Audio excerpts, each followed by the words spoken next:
이제는 중동입니다. 우크라이나 전쟁이 끝나지 않을 것 같아 보였지만 이제는 어느덧 끝을 향해 달려가고 있는 와중에 전쟁의 화마가 이제는 중동 지역에서 터져나올 것 같은데요. 얼마 전 이란 혁명수비대가 결국 이라크를 폭격했습니다. 지난 11월 20일 밤 이란 혁명수비대는 이라크 쿠르드 자치정부의 수도 아르빌에 대한 대규모 미사일 폭격을 가했습니다. 이 공격으로 아르빌에서 사는 많은 쿠르드인이 사망했는데요. 그런데 이게 끝이 아니었습니다. 이란의 철천지 원수이자 라이벌인 튀르키예 역시 이란에 뒤지지 않겠다는 듯 시리아와 이라크의 쿠르드 자치정부에 대한 전면 공격을 시작했습니다. 그 중에서도 지금 보시는 지도처럼 시리아 지역 쿠르드 자치구에 맹폭을 가했는데요. 명분은 지난 13일 이스탄불에 있었던 폭탄 테러입니다. 튀르키예는 이 테러가 시리아 쿠르드 자치정부의 지원으로 이뤄졌다며 보복을 명분으로 공세를 강화 중입니다. 심지어 여기에 더해 시리아와 이라크 정부 역시 자국의 내정이라며 군을 파견했고 이란의 충복인 레바논의 헤즈볼라도 군을 움직이고 있습니다.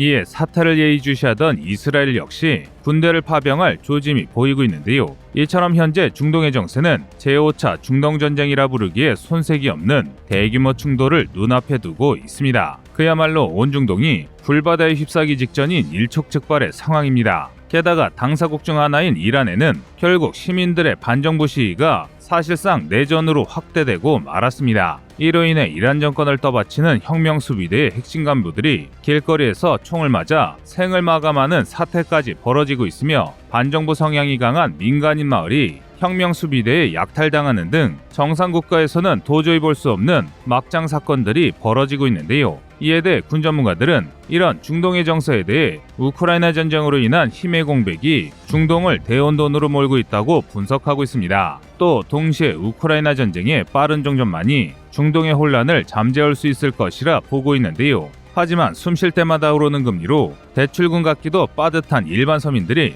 이런 국제 정세를 세세히 찾아보기란 쉽지 않습니다. 그래서 준비했습니다. 오늘은 막장에 막장을 더한 중동의 정세와 이런 상황이 한국과 세계에 미칠 영향에 대해 알려드리겠습니다.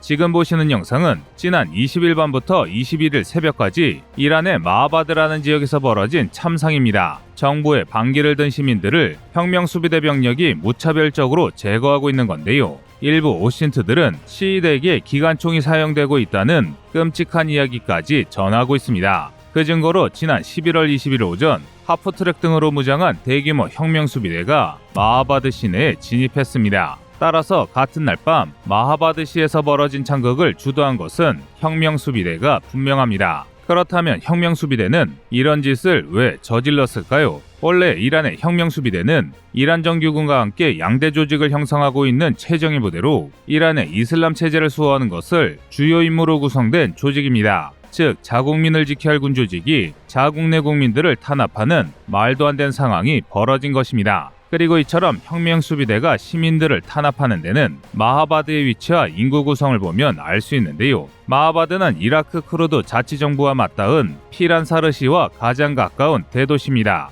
또 거주민 중 거의 대부분이 쿠르드족입니다. 그러니까 혁명수비대가 마하바드시를 장악하고 무고한 시민들을 급습한 것은 이라크 쿠르드와 이란 쿠르드가 연계해서 반정부 세력이 강화되는 걸 막으려 한 건데요. 그런데 오히려 이로 인해 전국적인 반발이 거세지고 있습니다. 이란 정권이 대놓고 시민을 공격하면서 다음 차례는 자신들이 될지 모른다는 공포가 민족을 불문하고 전 이란인들의 머릿속에 새겨진 것입니다. 이런 공포는 이란 정권이 수도 테헤란의 신임 시장을 혁명수비대 간부로 교체하면서 극에 달하고 있습니다. 그래서 현재는 이란 정권이 의도한 것과 정반대로 흘러가고 있습니다. 이전까지는 시민들의 산발적인 저항이었다면 이제는 본격적인 반정권 혁명전쟁으로 발전했는데요. 하지만 이렇게 사태가 악화됐음에도 불구하고 이란 정권은 악수를 거듭하고 있습니다. 일례로 요즘 이란 정부는 서론에서 말씀드린 대로 이라크 쿠르드에게 대공세를 가하고 있습니다. 1980년부터 9년간 벌어졌던 이란-이라크 전쟁에서 애국을 명분으로 반대파를 강제 징집해 숙청했던 것처럼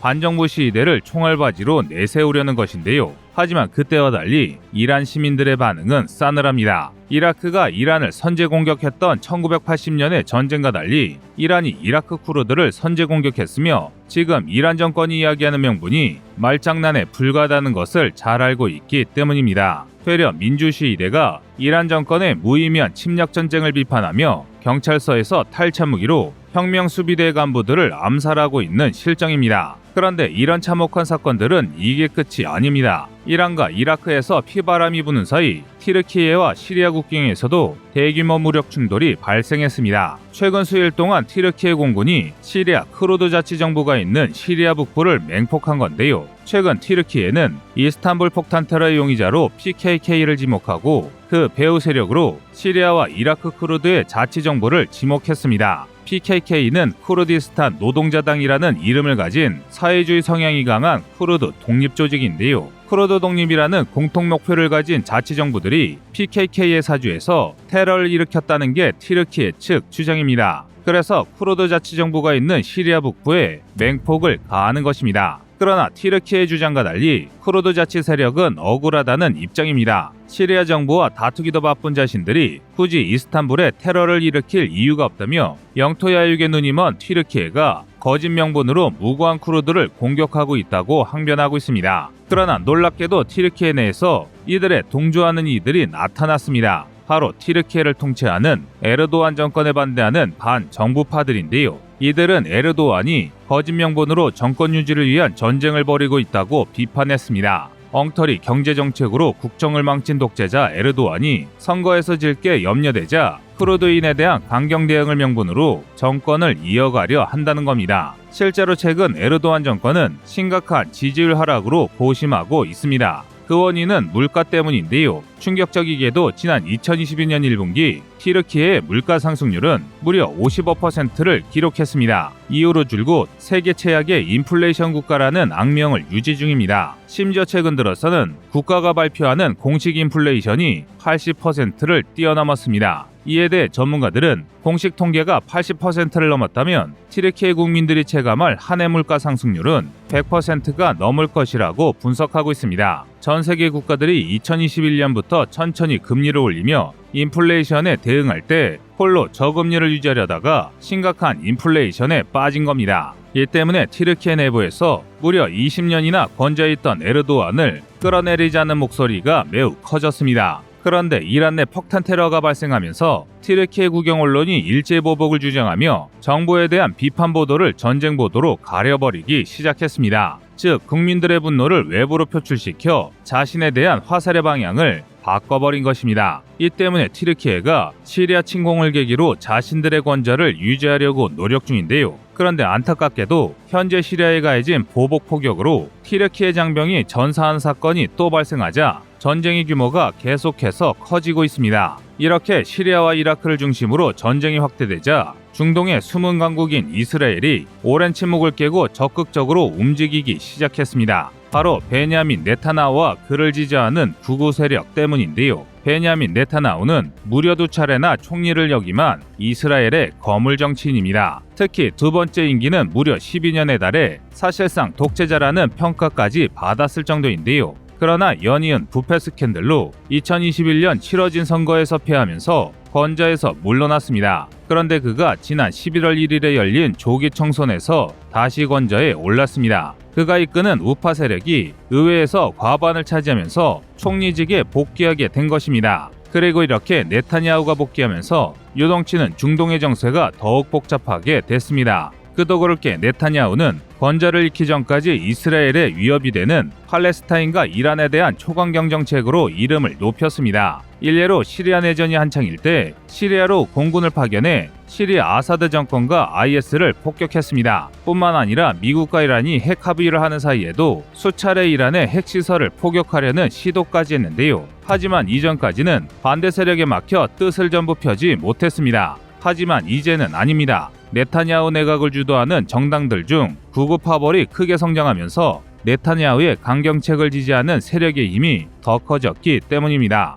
그래서 전문가들은 네타냐후의 복귀 이후 이스라엘이 더 적극적인 강경책으로 중동 문제에 개입할 것이라고 보고 있습니다. 그러니까 2023년부터는 튀르키예와 이란에 더해 이스라엘까지 시리아와 이라크 문제에 대해 자신들의 군을 파견한다는 뜻입니다. 이쯤 되면 사실상 5차 중동 전쟁이나 마찬가지입니다. 그리고 만약 정말 5차 중동 전쟁이 벌어진다면 단기전으로 끝났던 이전까지의 중동 전쟁과 달리 중동 전체가 수십 년에 걸쳐 다투는 혈전이 될 가능성이 높습니다. 그 이유는 세계 패권 국가였던 미국과 러시아가 중동의 여러 나라를 중재하지 못해서입니다. 과거 소련과 미국이라는 두 초강대국이 유가를 조절하기 위해 중동 전쟁을 서둘러 끝내도록 압박했던 것과 달리 미국은 이제 중동을 포기했습니다. 반면 러시아는 영향력을 행사할 군대를 잃으면서 서로를 지구상에서 지워버리고 싶어하는 중동 국가들을 통제할 수 없게 됐습니다. 즉 이제 자신들을 건드릴 나라가 없다는 것인데요.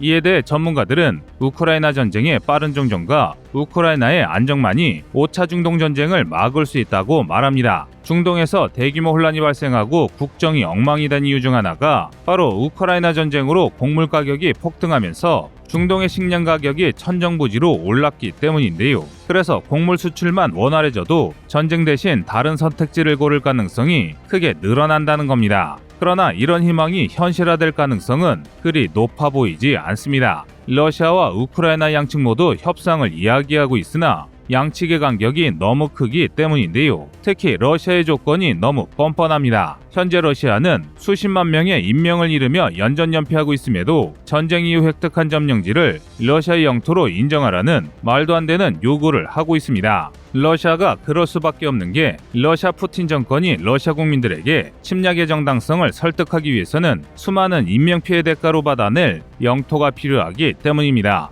반면 우크라이나는 러시아가 2014년 강제 합병한 영토까지 토해내지 않는다면 협상할 수 없다고 주장 중입니다. 또 일시적인 휴전은 러시아군이 훈련과 장비 생산을 통해 전력을 강화할 기회를 줄 수 있으므로 납득할 만한 최종 합의에 도달하지 않는다면 지금의 공세를 계속할 것이라는 뜻도 밝혔는데요. 따라서 양국의 상황을 고려할 때 승기를 잡은 우크라이나가 헤르손 탈환 같은 대반격을 두세 차례 더 성공시키지 않는 이상 두 나라의 평화 협상은 첫 발조차 떼지 못할 것이 확실해 보입니다. 그렇다면 우크라이나군의 대규모 공세는 언제 시작될 것이고 또 어떤 방식으로 진행될까요? 이상 꺼리투브였습니다. 안녕하세요, 꺼리투브입니다. 여러분의 가부나 성원에 힘입어 군사무기에 관심 없는 분들도 쉽게 이해하실 수 있는 대한민국의 육해공 군사무기의 숨은 비하 이야기를 책으로 엮었습니다. 하루 종일 검색해도 절대 찾을 수 없었던 비밀스러운 내용을 이제 책으로 만나보세요.